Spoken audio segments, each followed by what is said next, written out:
Hey, hey, hey, welcome to Billy Merritt Presents. I bring you a live show 5 days a week, Monday through Friday, right here on my Facebook page. We're broadcasting this on my Facebook page. My young producer over here, the young hustler, Smith, he's got us on all kind of pages. You can also check us out at BillyMerritt.com and DigiNinja.com. Here's what Billy Merritt presents today. It's the DigiNinja Dealer School with Caleb Wilson. Caleb brought us some very awesome specialized knowledge last week. We talked about some cool things and the buying process and some things you can implement on day one if you're a general manager or a dealer or even a GSM. Caleb, let's see what he's got for us today. Can you bring on Caleb? Hey, good morning. Good morning, Caleb. Great to have you back, man. You're looking good over there. Well, thank you, man. Trying every day. Yep. So it's been a those DigiNinja shirts. I look better in those, you know.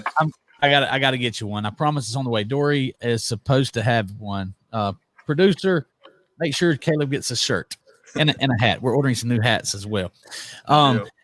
Caleb, you know, I had a lot of comments and a lot of feedback after last week's show. People saying, hey, that's some really cool stuff, some things that I never thought of. And I said, well, I didn't expect anything different, being serious, because you really do advise some very powerful and some big dealers and dealer groups across the country. So those steps to implement on day one, some of my dealers are doing those now. And I thank you for bringing that information. We're going to do this every single Thursday, guys. This is some very valuable information. Caleb gets paid to do this, but he's agreed to come on here and give you this information for free. So, Caleb, thank you for last week. What is our topic today? What are we going to dive into? Yeah, so today I thought we would talk about probably should have did this the first show, but I know we kind of just wanted to get some information out there. Today I want to talk about a brand strategy for a dealership group. So that way, just understanding how everything that they put out into the marketplace, including the sales process, the inventory they keep, how everything has to go together into one strategy, or it's it's chaos, right? And I think it's part of the reason we see a lot of turnover is just looking for the next answer, looking for the right change to sell some more cars for that month. And with an effective brand strategy, if the dealer understands what it is and how to build it, they'll see just a smoother sales process, less money they have to spend on advertising, less different vendors they need to bring in.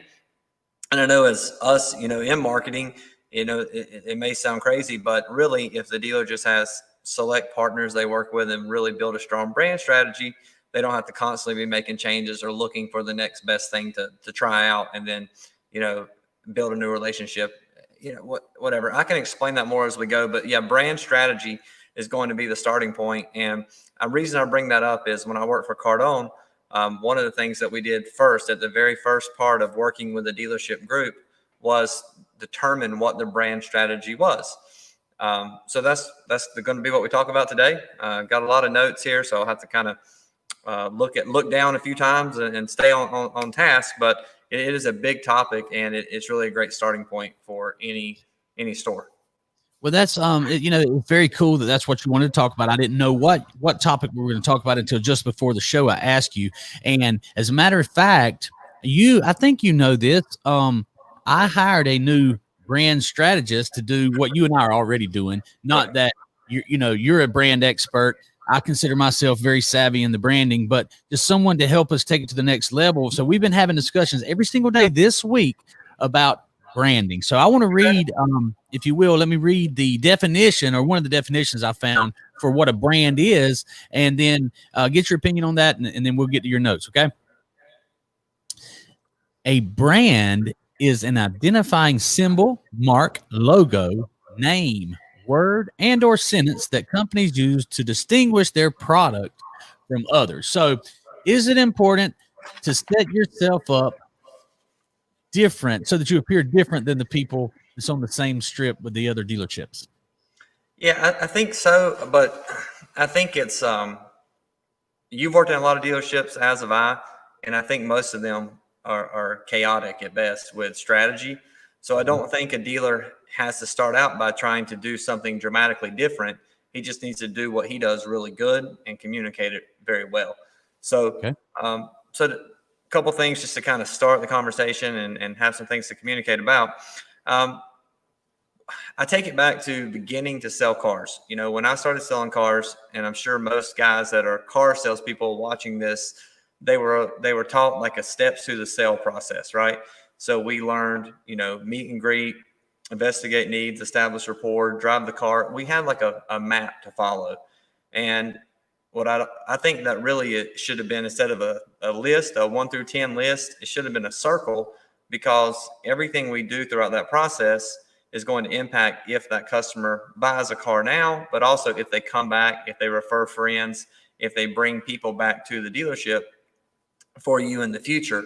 And so before the internet and before social media, I think a lot of dealerships would, I know for me personally, when I started selling cars in 2000, that there was no brand strategy. There was no social media. There was no internet departments. It was just, you sit out front, you waited till someone showed up, and you started with meet and greet, and you walked your way through it.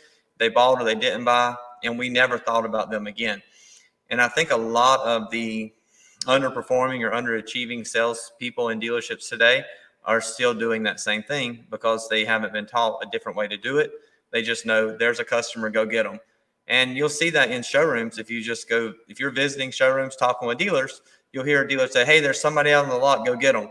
And the salesman runs outside. And that's still following steps and really not having a strategy to be successful. So if that makes sense, I mean, that's kind of what I want to talk about, is how you can take a brand strategy, build it for your dealership, and how it will carry you through the entire sales process and lower your advertising expense and bring you more opportunity in the future.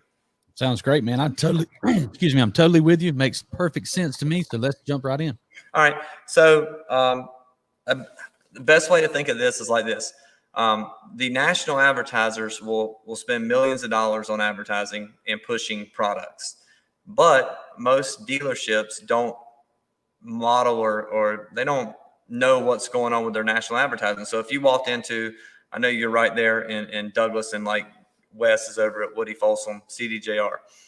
If he went in the door and asked the salespeople, he said, hey guys, what's the national special going on right now on Jeep Grand Cherokee? See, and I would bet to say that 90% of the sales staff wouldn't know, because they only know what's going on at the dealership level. So a big mistake I think a lot of dealers make is not taking the millions of dollars that are getting spent nationally and then building their store message around that, so that way it all ties together. So that's kind of my starting point, is how to best take use of the manufacturer's dollars to create your brand strategy inside your store. So what I'm saying is let's say that the manufacturer is offering $10,000 off Ram trucks. Then each salesperson at the dealership, like, those vehicles need to be in a select area. Every salesman needs to know exactly how many they have for sale for that price point. And they need to all be displayed properly to match what they saw on TV as to what happens at the dealership. So the key thing I wrote down for, like, in terms of brand strategy is, does the customer's expectations meet what they saw coming in when they get to the dealership? So it says the dealership advertising is clear, easy to understand. The vehicle that they actually saw advertised, they can actually buy, and that all the information matches what they expected. So let's use like our buyback events as an example. So we run an ad that says, $4,000 off over KBB buyback event.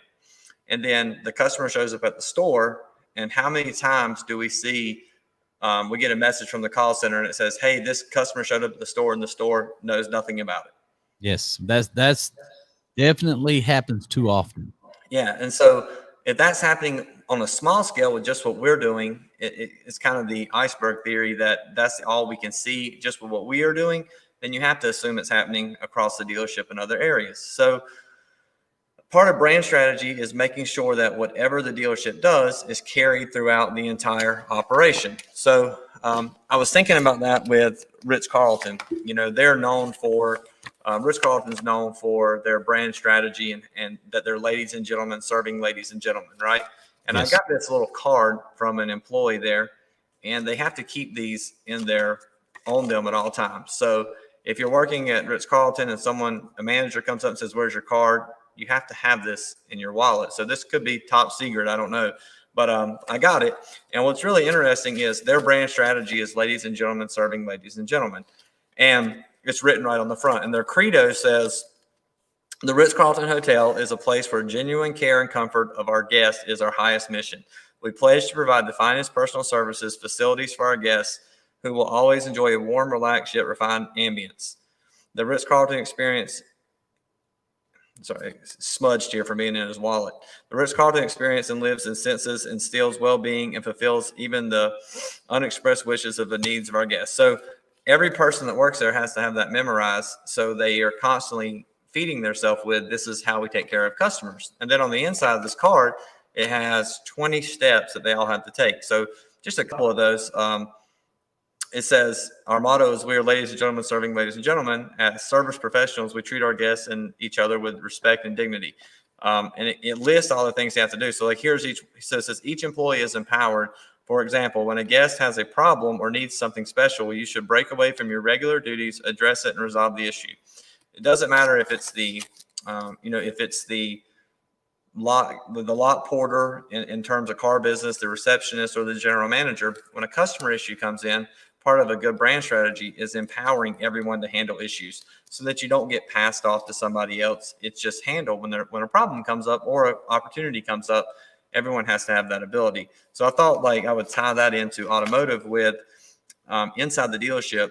We need to make sure that when we're creating our brand strategy, that we don't create hurdles that people can't overcome to give a customer a bad experience. So like with the buyback event, we tell the customer to come up to the front desk and ask for Buyback Billy. Customer walks in, hey, I'm here to see Buyback Billy. And the receptionist says, okay, great, let me get somebody to help you. And then they're looking around trying to find someone who is willing to get up and come help that customer. That's that one customer that may have been there to buy a car that we lost because the whole process wasn't communicated across the dealership.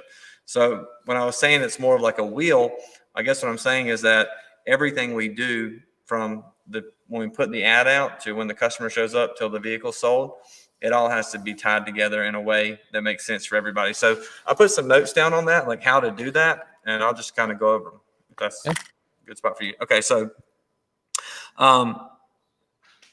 I put on here that the average customer visits 1.2 dealerships in today's marketplace. And back in 2000, that number was 5 from NADA statistics. So now when they come into a store, they're there to buy a car. So if I was building this for a dealership, if I was building a strategy, I was putting it together, I would tell them to make sure they advertise real vehicles. And I was talking to a good friend of mine this week about that. And he said, well, man, all my competition is advertising these big numbers off, $12,000 off this vehicle, but we can't actually get that car. Do you see that with some of your people you talk to, just advertising stuff they can't really buy? Absolutely, man. It happens all the time. And then, you have to justify why that doesn't happen. So the brand strategy doesn't do what you said it needs to do and model your ads. Not your brand. The buying process does not. The customer experience does not match the ads. And I think that's a big problem. And we try to counsel dealers all the time on that. And, we see successful dealers who just nail it every single week. We have people that do the buyback events every single 52 weeks out of the year, and they crush it because they take the training, they get everyone on board like you're talking about. And then we have dealers that are kind of hit and miss. But those are the dealers who, when they walk up, they're having to find a receptionist and she's trying to find Buyback Billy, and it doesn't match the way we tell them to do it. So right. So that's exactly. So that's what this says. It says, does your dealership have a defined brand strategy? If not, you created a brand that is based on the whims of your employees. And what it's saying is that when you don't have a defined strategy of how we're going to build the business and how we're going to operate, it's each month, each time a new manager comes in, or each time they get a phone call from a vendor pitching a new idea, they're just like, let's try this, let's try that. And in your stores, like you're talking about, like your consistent customers that have been doing business with you a long time, they do the same things, they have a plan, and they stick with it, they see consistent results. Typically, it's a new customer who's tried maybe 5 other buyback events. They finally get to the source. They call you. They run an event, but they don't take the training serious. They don't follow anything. They just hope that a lot of people show up and they sell a lot of cars. And if they do, great, they stay with us and try it again. And if they don't, they blame, they say, oh, this didn't work that well. But my thought is, when you go through Messenger and you see 20 customers who said, yes, they wouldn't help me. Oh, they said my credit was too bad. And they said, bye back, Billy wasn't here, or come back when the used car manager's here. We see all that in the Messenger, and that's where you can see that breakdown where it tells us right away, does this customer have a strong brand strategy, or is this customer just trying something to sell cars this weekend? So in here, this is just a book, like some notes I had from the past, like I was telling you, but it had some really good stuff in there about brand strategy. And it says, a dealership spends thousands of dollars and resources to attract customers, but often the tie between media message and sales experience is non-existent. If you're continuing to advertise a different sale each month, do the dollars you spend in July add value to what you do in December? No. So it's saying that, if you have a good strategy, everything you do each month helps build the next month. So if we were advertising, express buying, right? And I know that's when you and I met, was when express buying came out. And we advertise, express buying. You can buy a car 15 minutes or less. You can get your trade appraisal, the best price, the payment information up front with, the give mentality. That was the message we were putting out.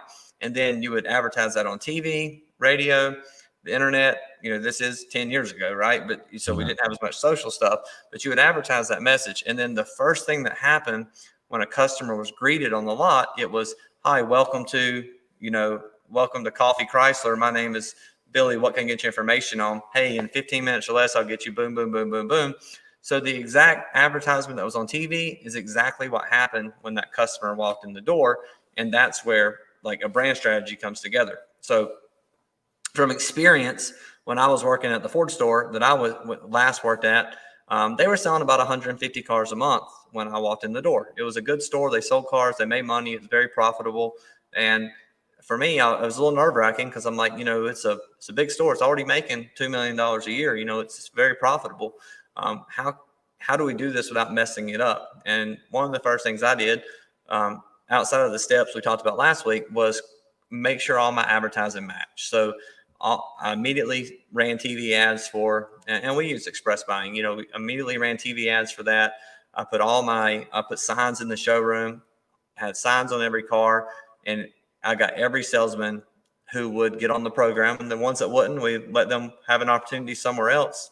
But we started greeting everyone with that same advertising message, but when we met them in person.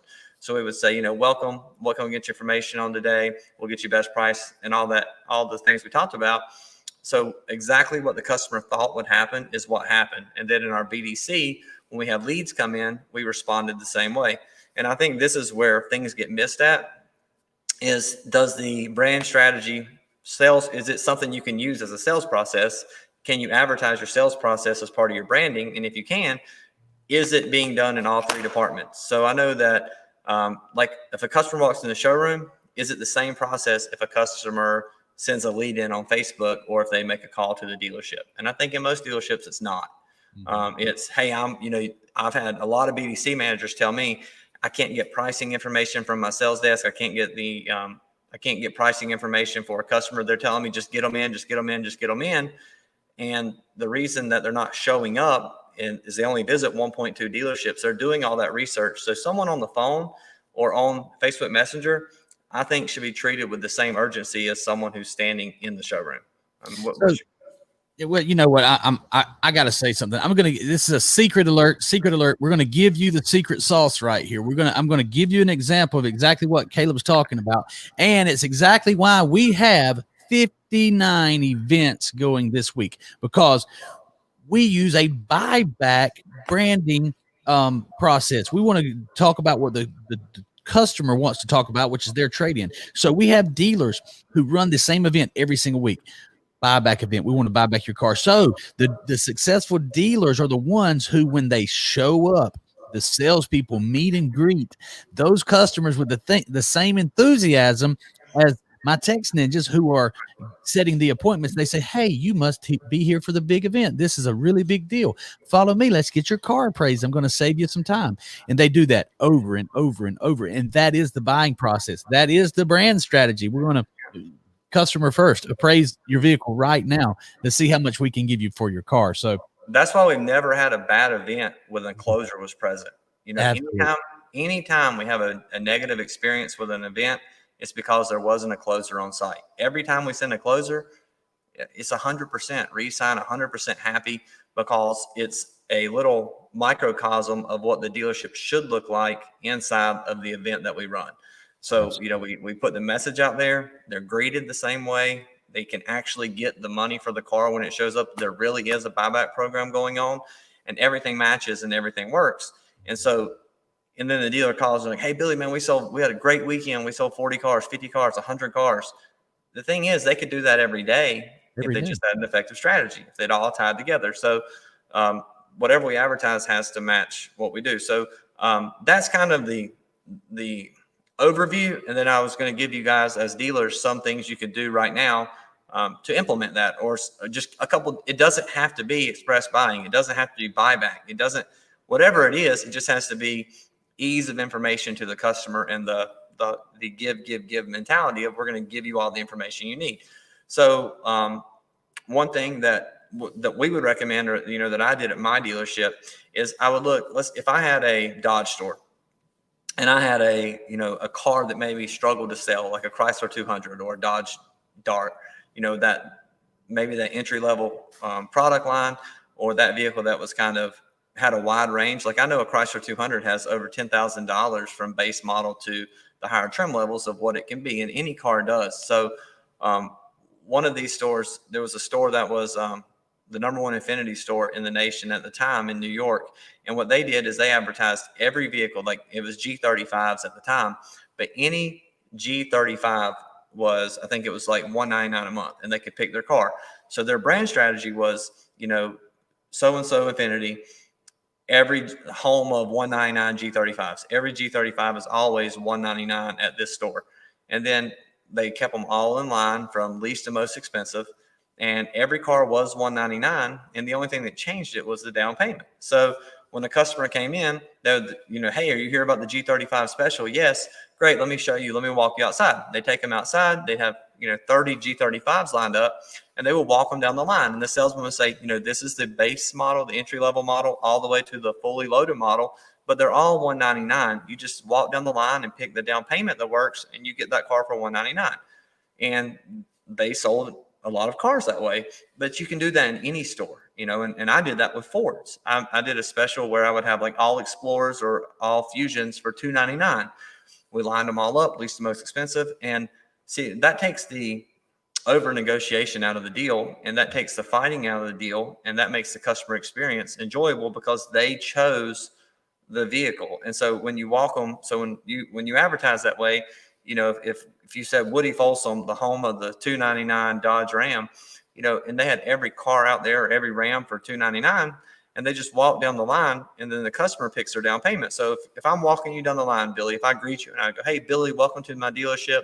Hey, you know, you hear about the Ram special, the $299 Ram special you saw on Facebook? Yes. Okay, great.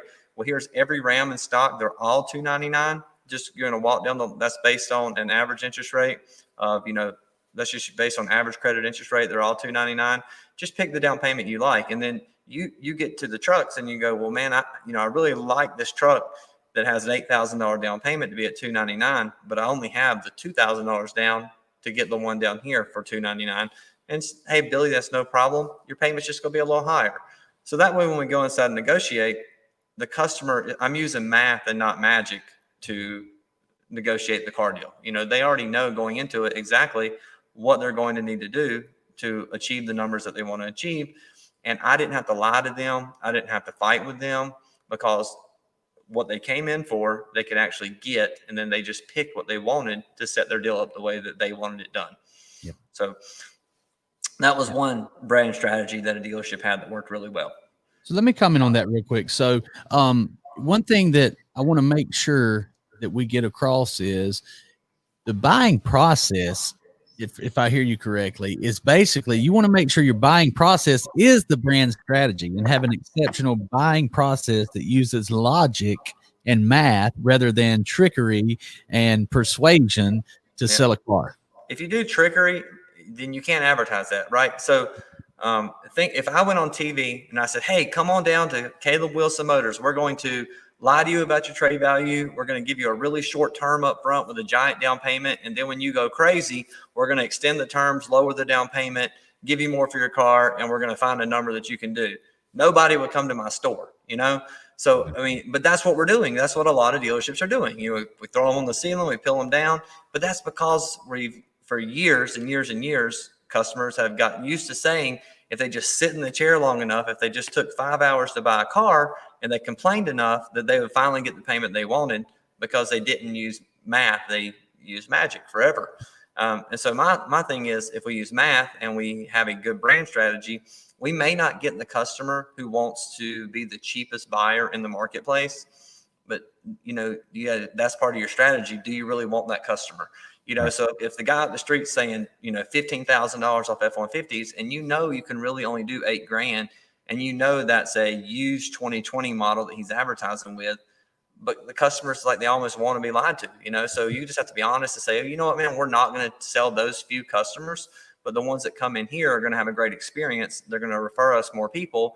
And yes, in 2020, we may not sell as many cars as the guy up the street, but in 2021, 2022, 2023, by having a solid strategy and staying with that strategy and staying with our people and not constantly having turnover, will eventually grow into a big number. And that's why I think a lot of stores that have been around for a long time, a lot like the Woody Folsoms or some of the big stores that have been around for a long time, they continually have success because they took care of people and did the right things. Whereas maybe the guy that pops up here and then moves to this town and sells and buys a store here, and he's just trying to make something happen as fast as he can and then move on to the next opportunity.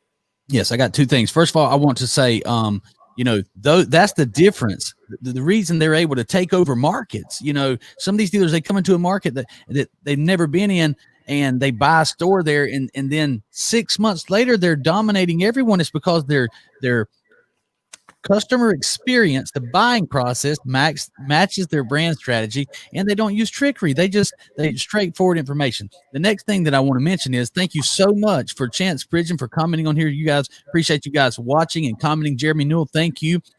Tim McCarn, he's a closer who goes out and actually make sure that the sale goes exactly like it's supposed to. Tim says the closer, or the event facilitator, brings life to the digital experience, the bridge between the event and the dealer. Okay, that makes perfect sense. That closer, and every salesperson should be the bridge between the event and the dealer. So you're the perfect word. You're the bridge. You should be totally versed in what type of marketing and branding are we putting out there, and you need to speak that language during your meet and greet. That's right. Everything that they expected, everything that was communicated through the BDC has to be greeted the same way. And that's why if everyone's talking the same language, it's not hard. If you know as a salesperson that your BDC said, hey, when you come in, Billy, I'm going to get you the best price up front, all the payment information, all the down payment information in 15 minutes or less. And then when you get greeted on the lot, and that's the first thing I say to you, and that's what you heard saw on Facebook, then that's the customer's at ease. They know they're not going to be, it's not the same as everywhere else they've been at. And you'll be able to keep them there by not lying to them, and by everyone on the team having the same strategy, buying in and making it work. So another tool that you could use in that situation is making sure every salesman knows the strategy, right? So they may not walk around with the Ritz-Carlton card in their pocket, but they could have, you know, what I always recommended doing was creating an information sheet that on the front of that sheet, it had the store mission on it, you know, whatever the store stood for, a little bit of history about the store. It had, you know, all the sales process steps 1, 2, 3, 4, 5, whatever they were on that card. And the, you know, my salesman's information, it was kind of an information sheet on the front, and on the back, I had all of my special units, everything we were advertising that week that had a special was on there. And then all my rebates and incentives, all the current incentives from the manufacturer. So when I greeted that customer on the lot, I would hand them that card and say, hey, you know, Billy, here's a little bit about the dealership. Here's all our current specials that you might have seen on TV, radio, or on Facebook, on the internet, anywhere. These are the specials. And on the back is every rebate and incentive that's available right now.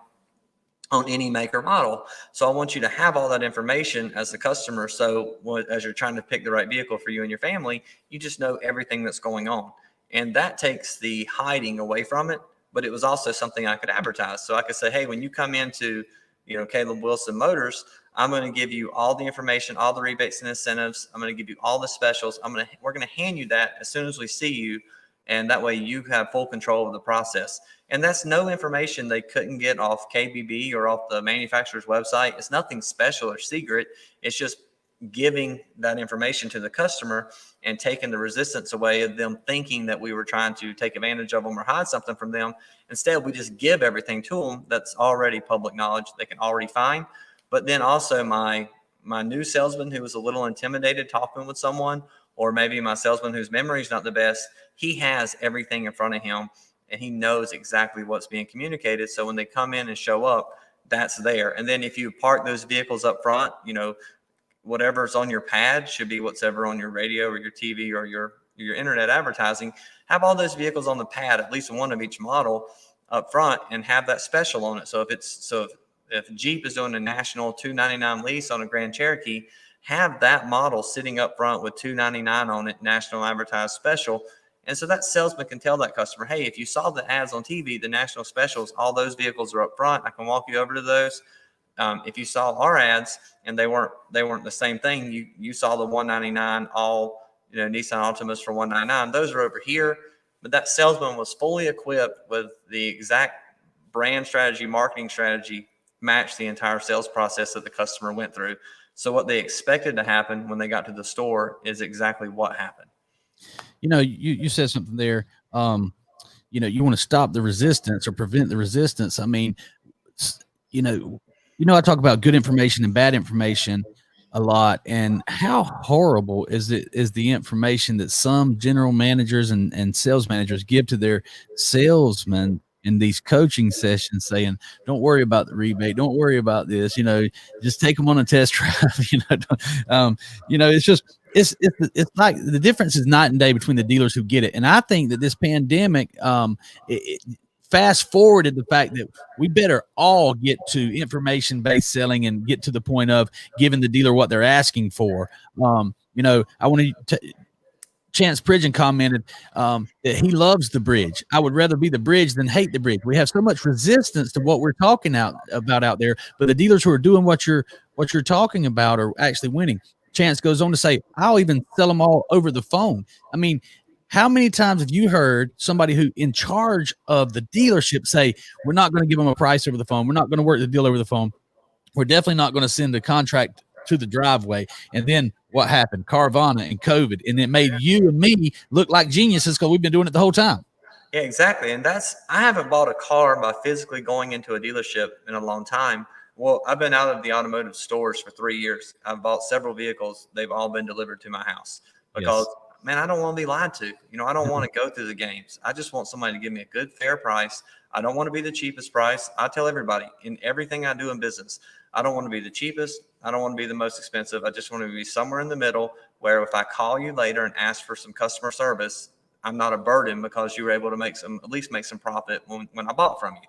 Mm-hmm. And, I think that's what any business should really want is just consistent deals, consistent profits. And look, I mean, I get excited when we have a $10,000, $20,000, $30,000 deal at a dealership too. But if every deal was consistent and good price deal, then that deal wouldn't be so exciting because our profits would already be there. And you can achieve that by just treating people, it goes like the golden rule, treat people how you want to be treated. That's what customers want. I mean, no customer wants to be lied to, but they just feel like in the car business, because we trained them that way, that it's just how it has to be. So if I got a fresh start, if someone said, hey, Billy, here's this, assuming it's something someone wanted to do, but if I was a general manager and someone said, hey, you're new to this store, here's the store, this is what we've done forever, then that's a good spot to say, well, Mr. Dealer, this is my long-term vision. This is where I see the store going to.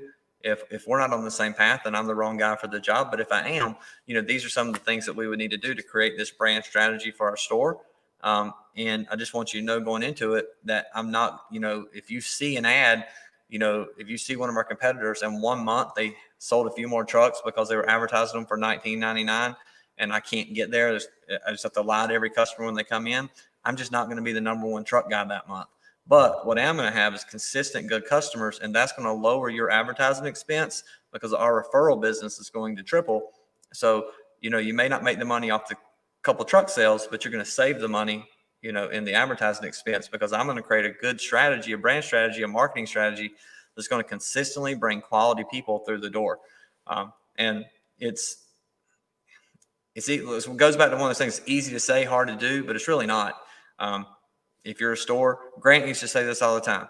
In one of his first, when he used to do the live, when he first started doing the live stuff, he would say, you work at a store and everybody that shows up is a crackhead with bad credit and no money down. And you complain about that. No one has any money down. Everyone has bad credit. And then we go look at the TV and the radio and we're running infomercials saying no money down, no credit, no problem. Come on in. We'll get you approved. No money down, no money down, no money down. Well, that's why everybody that shows up has no money down and bad credit, because that's what you asked to come in. So I talk about this with the buyback events sometimes. If we run a credit ad, and then the dealership calls and says, hey, man, everybody comes in has bad credit. We were able to sell we sold a lot of cars, but we worked through a lot of trash. Well, that's what you asked for. If it's buyback, and everyone comes in and you say, man, everybody that came in was killed in their car, they had negative equity. Well, that's what you asked for. So your marketing strategy, you need to get what you ask for. So if you say, man, well, Caleb, I only want good credit customers who are quality people, then you don't run trash ads. You run a consistent quality message, and that's the people you target. That's the salespeople you hire. And that's you have a certain, standards that you keep in your store. You don't have profanity going on out of the sales tower. You don't have salesmen standing out front smoking. It's not the Wild West in your dealership. And that's how you build a quality customer base, because they don't want to see that stuff when they walk in the door. They want to see, and then if that's your market and that's what you do, that's fine. Just make it your strategy. There's nothing wrong with that. There's nothing wrong with subprime stores. There's nothing wrong with gimmick stores. There's really not. It's just stick with it. That's what you do. I was selling, I had a Mitsubishi store. It was a failing store. We were the number one store selling 20 Mitsubishis a month, right? And that's terrible, but that's made us number one in the state. A competitor bought the look. He kept wanting to buy it, so we sold it to him. He buys the store, and the next month he sells 100 Mitsubishis. 100 Mitsubishis. The next month he sells 150. And before that, he was the number one Suzuki dealer in the country before Suzuki shut down. So his model, his brand strategy worked. Everyone knew that he would get them in a car, no matter what their situation was. He would treat them with respect. He wouldn't judge them. He would do anything he could to help them buy a car. And they didn't care what kind of car it was. They just wanted to deal with this guy because they knew this guy would treat them with respect, take care of them. He wouldn't tell them, hey, we'll call you when we get you approved, and never call them. He wouldn't kick them out. He would treat them with respect. He would treat them like a millionaire, and then they would all want to buy from him. And then the guy's just printing money, selling 150. He probably sold more new Mitsubishis than the rest of the country combined, in a year. So it doesn't have to be, your brand strategy just has to be whatever you want it to be. It just has to be a part of the entire sales process. So, yeah, absolutely. So I'll give you an example. You mentioned your Mitsubishi store there and the branding strategy that worked. Well, before, we both started, got into the vendor side of things about 3 years ago, about the same time.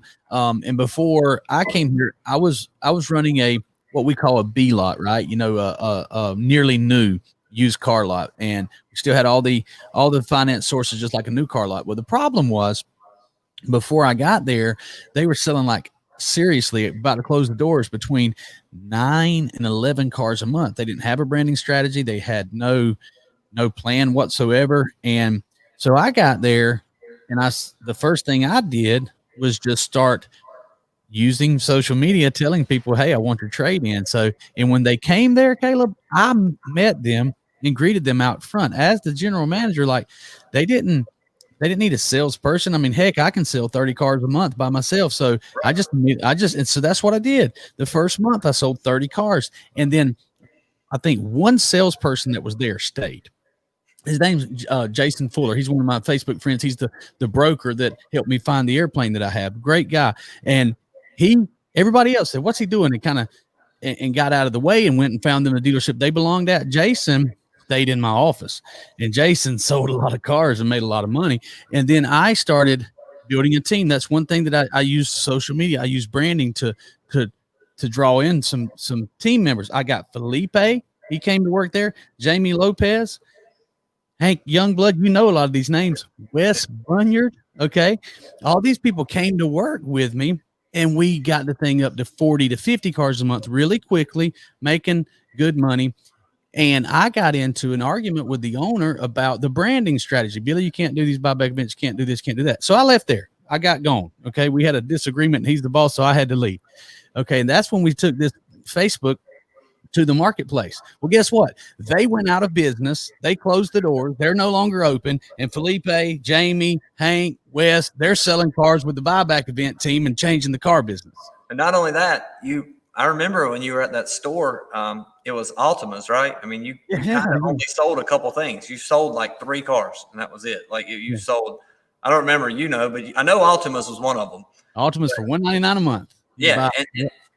Right. And then every day you were posting all these people buying Altima's for $199 a month because that was your brand strategy. It was and so it wasn't one Altima. You had 20. You bought every Altima the auction had, and everyone could get one. And that was where they came to buy an Altima. It's a great car. And so that's exactly what I'm talking about. Everything matched from what you advertised to the vehicles that were available to the customer's expectation.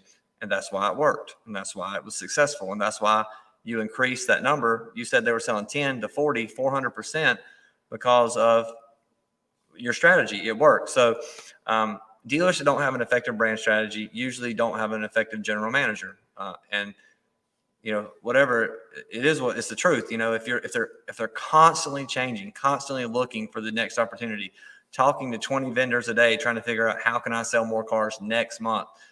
We get a lot of calls, and it's, hey, I have to sell something right now. And look, I want those calls. I want to help you. I just want to help you in the future too. I don't want to be the 1 month guy. I want to be the guy that can help you every month, and we can build a strategy together using Facebook to build your customer base and to build your strategy. But that's the thing about Facebook, and I know these shows aren't about just pitching stuff, but if you have a dealer, like I know you have a dealer that's been with you from the beginning, and he probably has 15 to 20,000 people in his Facebook Messenger inbox. Mm-hmm. And those people are captured, and he can, anytime he's having a bad day, he can text you and go, hey, Billy, I'm having a rough day, man. Can you send out something to all my people and try to help me sell a few cars? Mm-hmm. And whether he's running or not, I know that the call center will jump in there and do that, refresh that page, and sell some cars. But that's because he's inconsistent and he has that big database built up. If a guy only runs an event here or there, he may only have 600 people in there, and he doesn't have that ability to just get a car deal anytime he needs one. So I know that, like, I had a client last month call me. It was near the end of the month. He needed to sell 3 Toyotas to hit his Toyota number. And he had not ran a sale with us that entire month. He just said, man, I need some help. I need to sell 3 Toyotas. And I told him, I said, no problem. We'll go into your database. You've got about 11,000 people in there in Facebook. Let's send them out some messages, letting them know what kind of deal they can get. And we helped him get those appointments, and he sold it. He hit his 3 cars. And he's going to do business with us. He did business with us the next month. This month he ran a sale with us. But it's because we were able to go in there and help him. But it was also because he had been consistent, so he could fall back on his strategy when he needed to get some deals versus any other situation. He would have had to try to print some mail really quick. He would have had to try to do an email blast.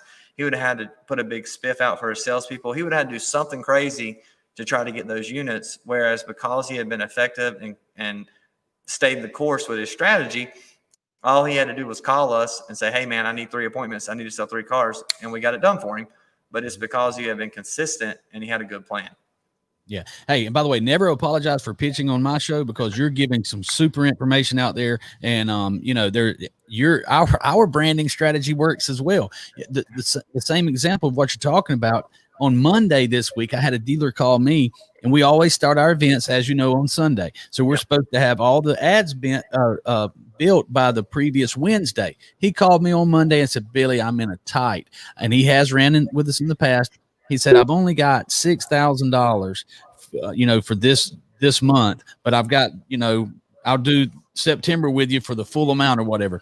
And I said, of course, I don't care if we're not making any money on the first deal. I'm not looking for the first deal. I'm looking for the guys, like we have so many that run with us every single month because we're adding value to them. And if you don't want to use us, that's fine. But here's the thing. You better be doing what we're doing or you're going to be left behind. You better be giving information and communicating with people.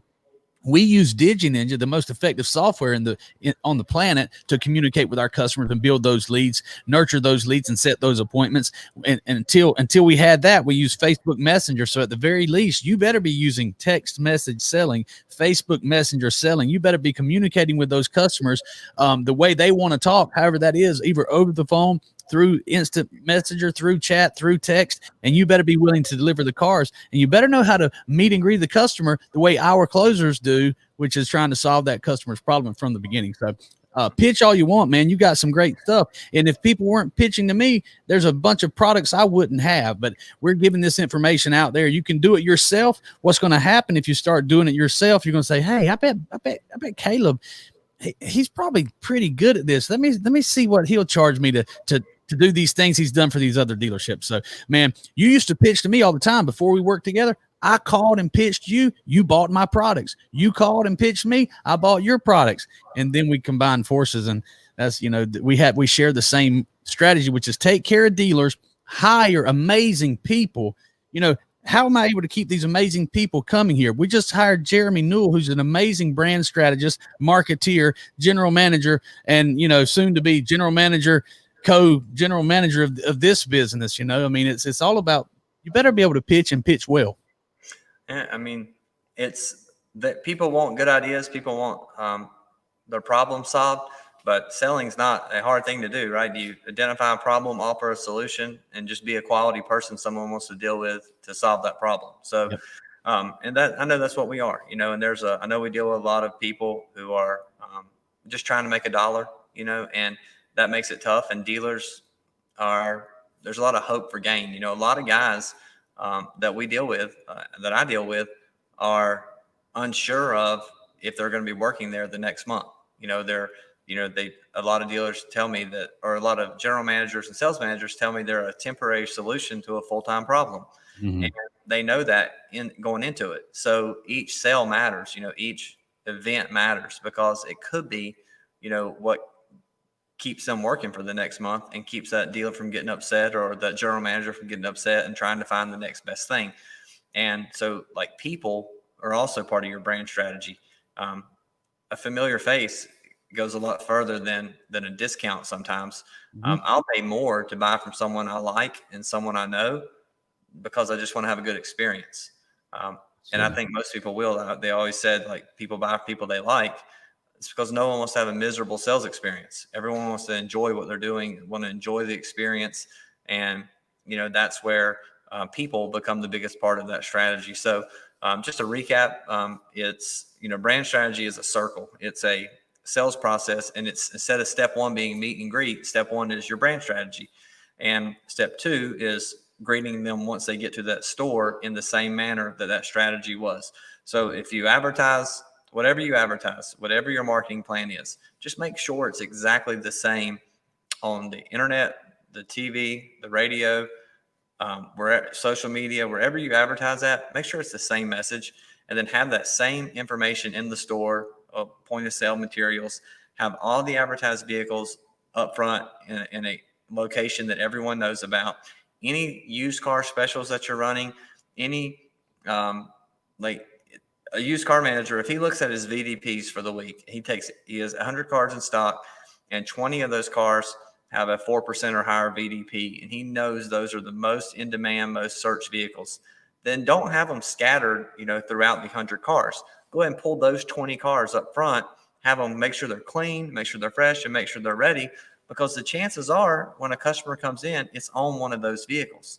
So go ahead and look at your inventory indexes, put the best stuff up front for sale on the used car side, and on the new car side, whatever the manufacturer is running. So if they're doing 0% on 3 models, have all 3 of those models up in one area, have the 0% banner out there. And when you greet the customer, say, Billy, these are all the vehicles that have 0 for 72 months. Let's go over here and take a look at those.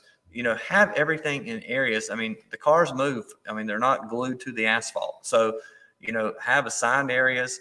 Maybe you make people responsible for certain areas of the lot, but you make sure that the hottest, best performing stuff online is right in front of the customer. And then anything you're advertising, you make sure that those vehicles are readily available. And then give your salespeople that card that tells them where everything's at, tells them every special you're running, every ad you're running. So we don't have salespeople saying, hey, our customers telling us, hey, I went to the store, but the salesman said he didn't know what I was talking about, or the sale was over, or that wasn't something that was really going on. And that could have been if we have 5 of those customers leave and then the dealer calls you and says, Billy, man, my sale was okay. I only sold 10 cars. Well, he could have sold 15 if he hadn't blew those 5 opportunities. And those are just the 5 opportunities that took time to message us back and tell us that they had a bad experience. So there's probably, another 50 that did, had a bad experience. We just get 10% of them. So yeah. Man, I tell you, Caleb, if you're just tuning into this, or if you've got friends that are in a sales manager, even salespeople, you need to be educated in these things. You need to know what a VDP is. I'm not going to tell you what it is, but you need to know what it is if you don't. Your general manager, you need to listen up. You need to listen to us this whole thing again, but especially the last 5 minutes, from about minute 45 to minute 52. Caleb just laid it out to you very smoothly exactly what to do to make your brand strategy. I'm telling you, it'll make you another $500,000 a year as a dealership if you'll do what he just told you to do in the last 5 minutes. And if you add what I'm about to tell you to this, you'll double your business. You need to make sure that your brand, your marketing, there's a difference there. We get into that on a different show. But you need to make sure that your marketing causes people to come in to your buying process. That's the secret. There's a secret alert. Secret alert. It's worth $1 million. Make sure your marketing pushes your people into your buying process. Most of you guys don't even know what your buying process looks like. You think it's the 10 steps, the road to the sale. It's not. It's the entire thing that Caleb talked about for the last hour. So Caleb, I'm going to hush and let you wrap up, finish what you got to say, comment on that. Guys, you need to know what your marketing strategy is. You need to know what your buying process even looks like. That's why we're so successful, and you can be too. Caleb, it's on you. All right. Last thing, just a couple of highlights, and then I'll let everybody go. And, and next week I was going to talk about that sales process, how to build that sales process out, because if we get the strategy built out, then we got to learn how to deal with them. But a couple of notes here was just, whatever you're doing, like I know everything that you do, Billy, it's buy back Billy, buy back Billy, buy back Billy. Make sure anything you put out into the social space at least has the dealership name in it. I mean, I see a lot of ads from salespeople, and they're like, come see me at the dealership, and they just assume everyone knows where they work at. Make sure that whatever your thing is going to be, if it's going to be express buying, if it's going to be 4,000 over KBB for your trades all the time, whatever the message is going to be, make sure it's in every message you put out. Just make sure that's in every message you put out, and take the time to get the salespeople those cards built out. If you need that, just message me. I can give you some samples, but pretty much just information on the front about the store, all the monthly stuff that's going on, the backside, all the rebates for the main models that you sell, all the interest rates, all the special stuff. Give those to the customers, get the cars parked out front in the right manner, put all your high value used cars out front in a certain area, put all your new cars, anything that's nationally advertised, make sure it's marked on the car, make sure that it's out front on the pad, and then make sure all the salespeople are trained up on everything that you're doing, because I'm telling you, I get calls every week and they're like, hey, what are we doing this week again? And I tell them, they're like, oh, well, send that to me so I can show my salespeople. And then, but sometimes that's Thursday or Friday, and we started running ads on Sunday.